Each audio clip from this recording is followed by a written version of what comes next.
নমস্কার বন্ধুরা, স্পিরিচুয়াল মুক্তি মার্গের পক্ষ থেকে সকল দর্শক এবং সদস্য বন্ধুদের জানাই সাদর সুস্বাগতম। আশা করি সকলেই ভালো আছেন। আজ আমরা আলোচনা করব মন্দিরে গেলে এই কয়েকটি ভুল একেবারেই করা চলবে না। এই ভুলগুলোর কারণে আমরা মন্দিরে যাওয়ার পূর্ণ ফল পাই না এবং আমরা উপরন্ত মহাপাপের অধিকারী হয়ে থাকি। সেই কারণে আপনাদের এই বিশেষ দিকগুলো লক্ষ্য রাখতে হবে। সেই ভুলগুলো বিষয়ে আমরা আলোচনা করছি। আপনারা মন দিয়ে শুনুন, আপনারা দেখে নিন যে আপনারা ঠিক এই ভুলগুলো করেন কি না, এবং আপনারা যদি করে থাকেন সেই বিষয়গুলো আপনারা ধীরে ধীরে শুধরে নিন। ঠিক আছে, প্রথম যে ভুলটি হলো, দেবালয় গেলে বা মন্দিরে গেলে প্রথম যে ভুলটি আমরা করে থাকি, মন্দিরে গেলে কখনোই উচ্চ স্বরে কথা বলা উচিত নয়। এতে মন্দিরের নীরবতা বজায় থাকে না। সেই কারণে মন্দিরে সর্বদাই আপনার যতটুকু প্রয়োজন কথা বলার, সেটুকু আপনারা নিম্ন স্বরে, অর্থাৎ উচ্চ স্বরে কখনোই বলবেন না, নিম্ন স্বরে শান্তভাবে সেই কথাটি বলবেন। এই বিষয়টি আপনাদের সর্বদাই খেয়াল রাখতে হবে, কারণ মন্দিরে গেলে সর্বদাই নীরবতা বজায় রাখা উচিত। পরের যে ভুলটি অনেকেই করে থাকে, মন্দিরে আমরা যখন পুজো দিতে যাই, আমরা যদি বসে থাকি মন্দিরে, আমরা অনেকেই পা মিলে বসে থাকি।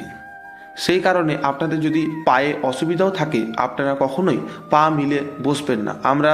আপনারা মন্দির থেকে বাইরে বেরিয়ে আপনারা বসুন, কোনো অসুবিধা নেই, কিন্তু মন্দিরের ভিতরে কখনোই পা মিলে বসা উচিত নয়।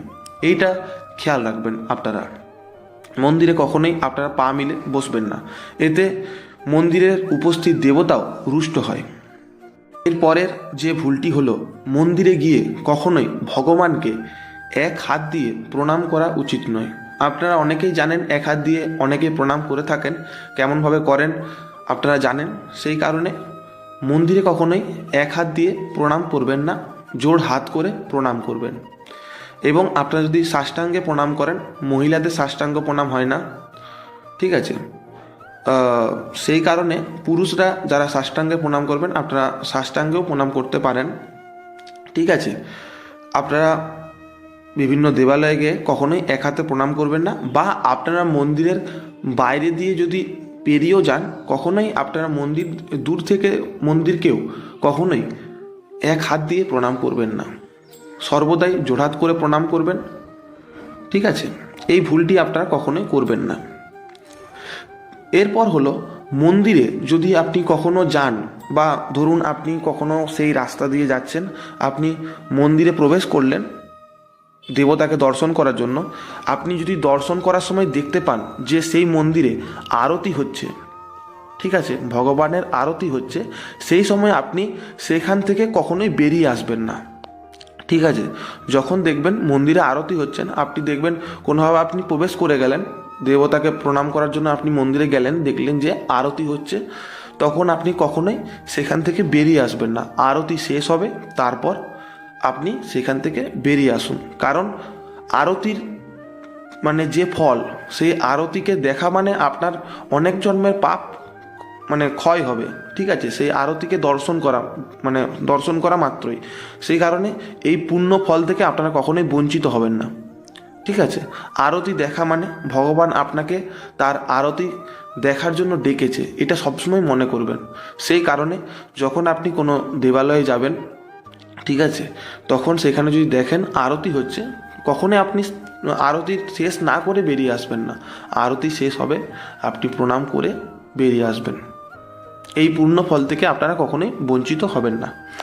এরপর হলো, মন্দিরের ভিতরে কখনোই আপনি কারোর প্রণাম নেবেনও না, আর কখনো কাউকে প্রণাম করবেনও না। ঠিক আছে, একমাত্র মাতা পিতা বা গুরুকে ছাড়া। ঠিক আছে, আপনার যে নিজের গুরু, অন্য গুরু নয়, নিজের গুরু, সেই তিনজনকে ছাড়া আপনি কখনোই কাউকে মন্দিরের ভিতরে প্রণাম করবেনও না, আর কারোর প্রণাম নেবেনও না। এতে মন্দিরের যে দেবতা, তাকে অপমান করা হয়। ঠিক আছে, আর মাতা পিতা আর গুরু স্বয়ং দেবতার সমান, সেই কারণে তাদের আপনি প্রণাম করতে পারেন। ঠিক আছে, এই বিষয়টা খেয়াল রাখবেন।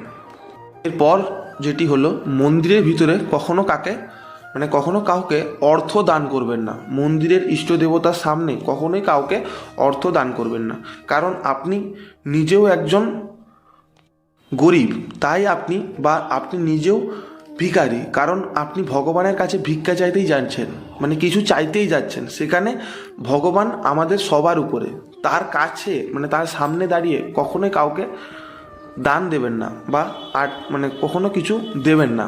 মন্দিরের বাইরে যারা থাকে সেখানে দিতে পারেন, মানে গর্ভগৃহের সামনে বা মন্দিরের দেবতার সামনে কখনোই কাউকে কোনো দান দেবেন না, ঠিক আছে?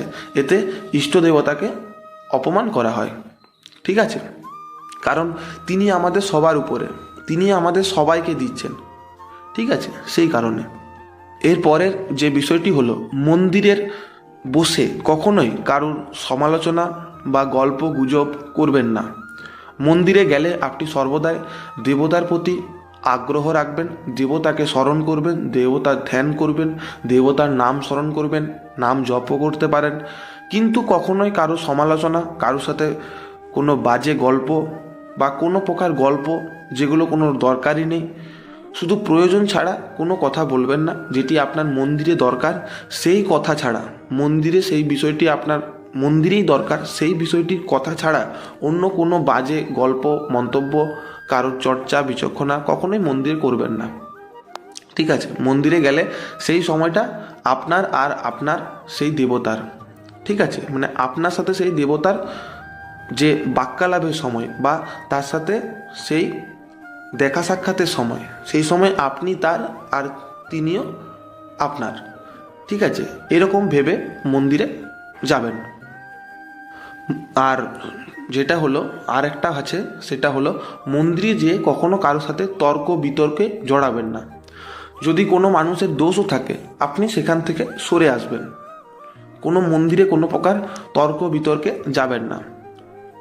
মন্দিরে অনেক প্রকার মানুষ থাকে, আপনার দোষ নাও থাকলে আপনি সেখানে কোনো প্রকার দ্বন্দ্ব, মানে কোনো বিদ্বেষ, কোনো কিছুতে আপনারা যাবেন না। সেখান থেকে আপনারা অ্যাভয়েড করবেন বা সরিয়ে আসবেন। আর এই কয়েকটি ভুল ছিল, আরও অনেক ভুল রয়েছে মন্দিরে যাওয়ার।